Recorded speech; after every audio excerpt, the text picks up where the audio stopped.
Where the Path Takes Us by Joan Garcia. Preface. There was a time when death was a natural process that occurred when the body's stay on earth had run its course.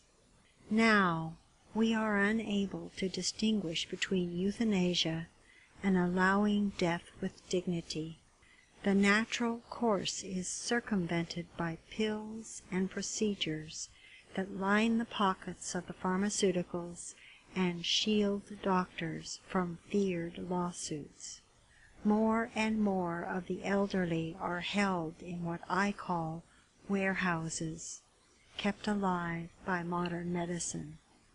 I write this to challenge our thinking, to have each of us search deep within ourselves as to what we really want for ourselves. How do we make our choices known, and when stated, respected? Each of my loved ones walked a different path. Join with me in their journeys. The first path. Before it starts, after it ends, we are in charge. Or are we? Think back to the days when physicians came to the home, gently guiding passage as loved ones spent their final days, final hours, family by their side, tears permitted, goodbyes said, peaceful endings without pain. At the gates of heaven. They met at the gates of heaven, a small group for that time. The first one had passed hard, signs written on each painful limb, but pass she did. She glanced into the eyes of the second and saw in him the struggle of his passing, slow agony from the gnawing cancer. Cut, treat, spread. Cut, treat, spread. Ah, such a terrible passing. But finally you are here, said the woman. He nodded and looked to the eyes of the third, seeing again the struggle of her passing, horrible gasps for air, drowning in her own fluids, terror frozen in eyes as her body sought passage. Ah, such a terrible passing. But finally, you are here, said the man. The woman nodded and turned to the fourth, gazed into her eyes and saw no one. And the three said in chorus, Ah, such a terrible passing. Let us take her hand and lead her through the gates. Perhaps then she will know who she is. Generations link, memories stretching past time, telling who we are. Stroke. We call it a stroke of the pen, gentle strokes to a cat's belly, a stroke of luck, a stroke of lightning, quick, life-changing. Perhaps the reason stroke became the word for my father's attack. Their fragile world held firm by my father. His determination to keep them together, safe in their home, caring for mother, no longer in his power, as he crashed to the ground. Her fear clear, calling to me for help, emergency rooms confusing, measures taken to revive, repair, restore. His mind is sharp, but mobility is lost. Control is lost. She is lost. The stripping, paring down, eviscerating, bones only remain.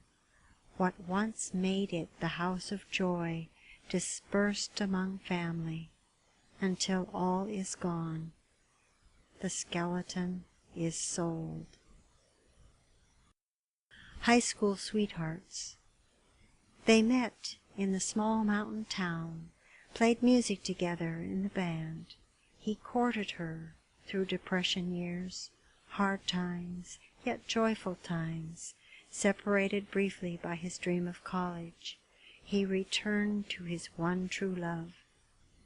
Family mattered, and each step made gave hope for future to their children, gave them happiness as they shared passions, simple pleasures, as life passed on, peaceful years, shattered now, happy endings hard to find. After my father's stroke, I had to assume responsibility for significant life changes for my parents, removing them from their beloved home to an assisted living facility nearby.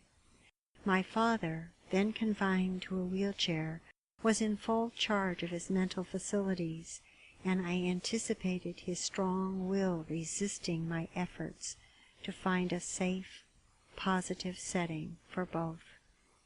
My mother was in the middle stages of Alzheimer's, and the care of each required more than any of the children could manage. Bracing for the war with my father, I made the plan. My father accepted each decision with a dignity and grace that will always stay with me. He never questioned, always supported each essential move. He trusted that I, too, believed family came first. The place was chosen carefully, close to the community where parents had lived for a dozen years, familiar grounds. I noticed that one long corridor was closed off from the rest.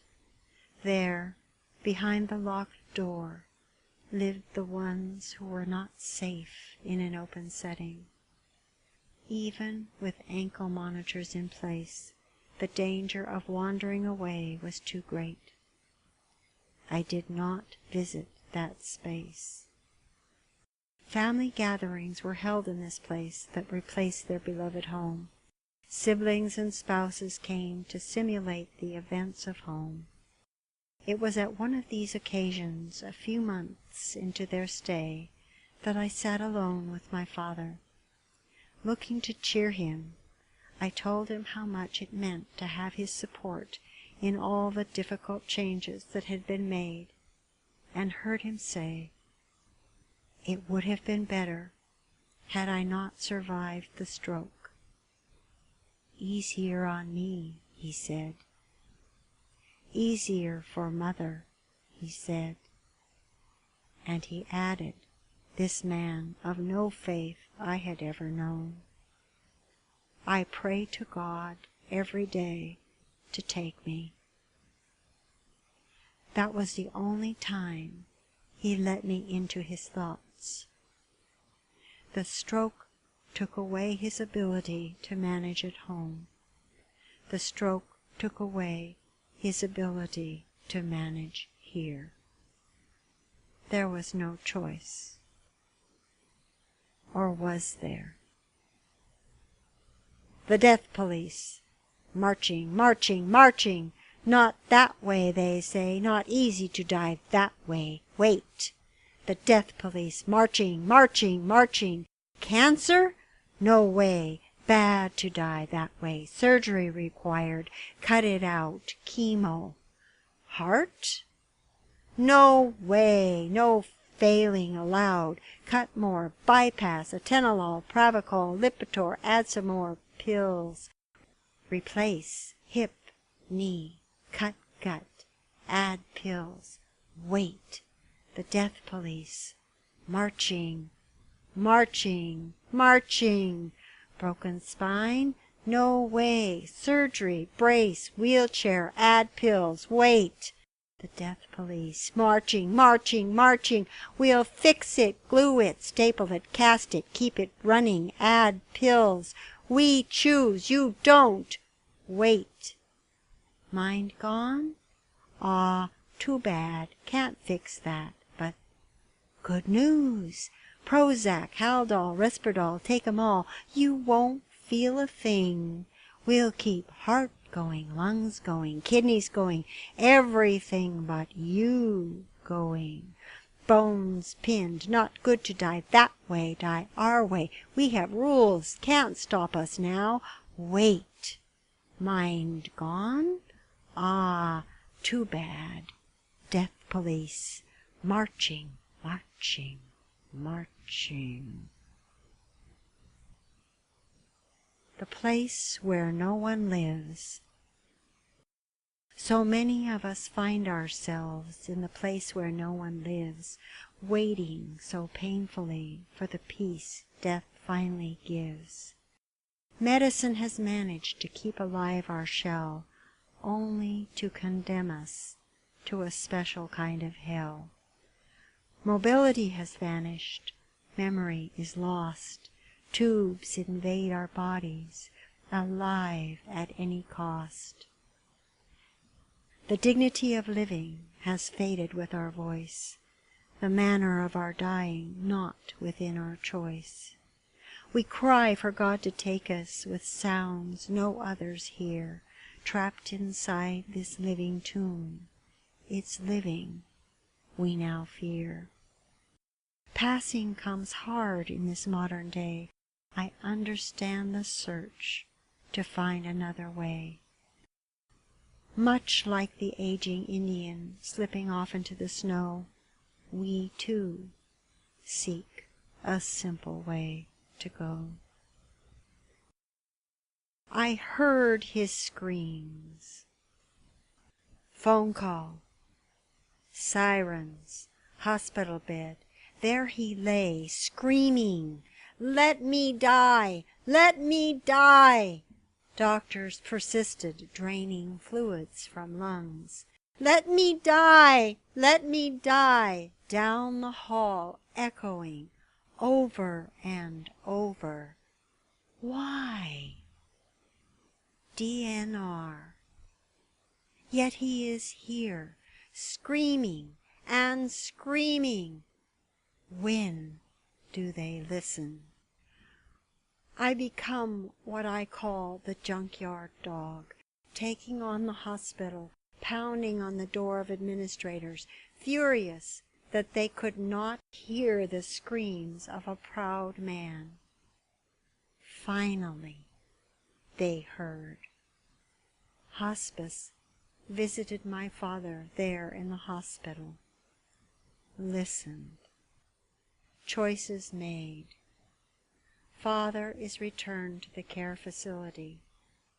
They stop the extraordinary measures. They allow him to find peace, sought for more than 15 months. His path chosen by him. Butterflies flutter, on silent wings slip away, whispering goodbye.